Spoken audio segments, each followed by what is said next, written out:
Hello, everybody. This is Pyra, and this is your patch 7.3 TLDR as based off of the PLL number 88. So this morning was the latest producer live letter covering part 2 of patch 7.3 updates.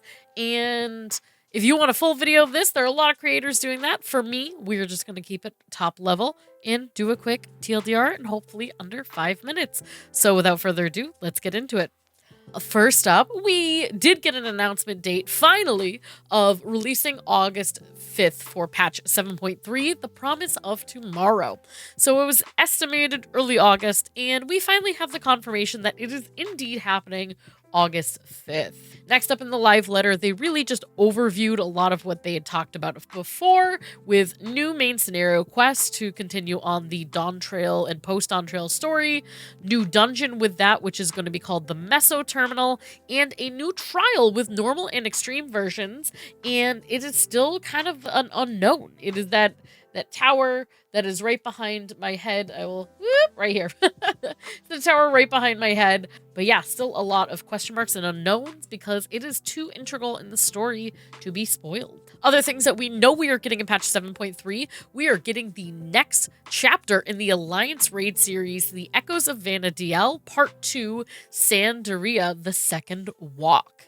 We are also going to be getting a new Crystalline Conflict Arena, which is called the Bayside Battleground, based in kind of Tural area, and that is also coming with a slew of PvP updates, including existing action adjustments and the addition of some new ranked tiers. Other things that we are getting a new treasure dungeon, which is going to be called the Vault on Iron. We had this issue last time. I still don't know. But a new type of treasure dungeon, the Wreath of Snakes, is making its way into Unreal. And then the chat bubble feature. So they are actually sticking on time with the chat bubble feature, and we will be seeing that in patch 7.3.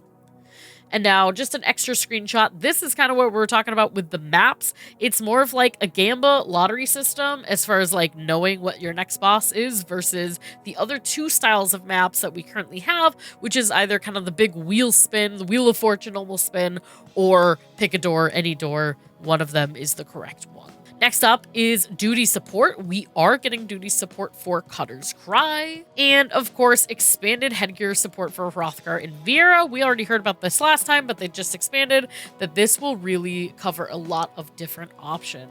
Phoenix Down is also getting a change. Phoenix Down has been in the game forever now, and now Tufts of Phoenix Down can be used during combat in the following duties: Deep Dungeons, Instance Dungeons, Treasure Dungeons, Guild Hess Trials for player only, and Variant Dungeons, and they will also be available to purchase from vendors.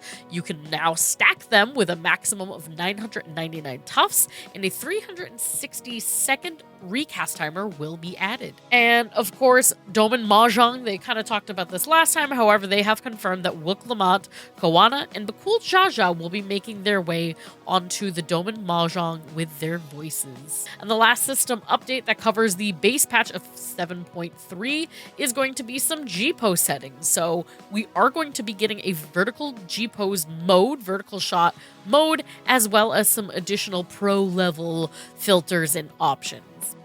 Leading out of 7.3, the first initial patch, patch 7.31 is going to have new cosmic exploration. There will be a new planet called Fana, and there will also be an addition to the Phantom Weapons weapon enhancement quests, which is likely going to be a light farm at this time. They didn't come out and say it right out, but it is very speculated as such.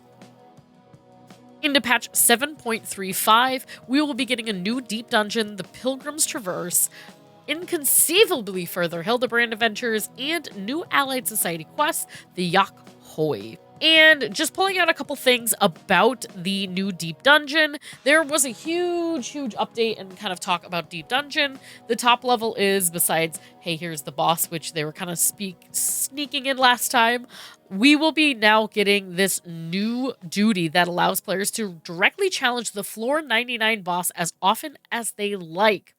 So with that, there was a ton of information, but just a TLDR for that, there will be a special boss that you can queue into just that boss after you do it for the first time, and it will have weekly rewards for doing it.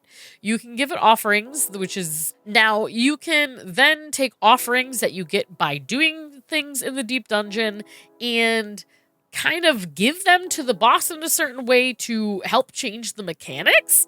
So this is kind of a chart of what they mean by that. So if you give them certain offerings, you can then make things either slightly challenging over here, less challenging, or heavily challenging in every area. Pretty much, you can make a 4-person Savage Ulti equivalent and kind of tailor the difficulty to what you want. And of course, the last thing that I thought was important enough was the GAN. We're gonna get a GAN mount. So that is your TLDR. There is way more information than that. I recommend go find a video online. Most of them are 40 minutes to an hour, but this is your high level, what we are going to see in just a couple weeks at patch 7.3. Now, thank you so much for watching, friends. If you like more Final Fantasy XIV videos, news, updates, content, etc., hit the like button, hit the subscribe button. It means a lot to me, and it helps build my channel. And if you want to see a full video of all the things that happened, let me know in the comments below. And without further ado, we'll see you in game. Bye!